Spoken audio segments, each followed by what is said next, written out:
Sabi mo kanina, parang pinaasa ka ng isang girl. Katiting lang, sino yan? Naku. Kababata? Sa Santa Rosa ba ito? Naku po. Sa Tagaytay ba ito? Saan ba ito naganap? Wala. Parang high school ano lang yan. High school? Childish. Nakikita mo pa rin siya? Hindi na. Hindi na po. Talaga? Hindi na. Si Bini Maloy, ito ba may pagiging espesyal? Ayan, si Maloy. Oo.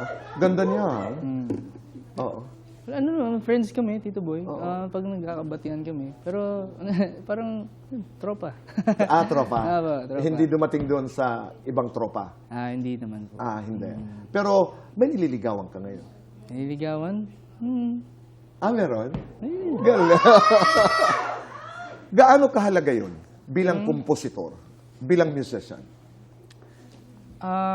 Siguro, Tito Boy, parang hindi lang siya mahalaga para sa pagsusulat ng kanta. It's more of mahalaga siya para ma-experience mo yung buhay. And feeling ko bonus na yun na pag na-experience mo yung buhay, madali kang makapagsulat, madali kang ma-inspire. So, yun. Tama naman. Ang preference mo ba, artista, taga-showbiz o hindi?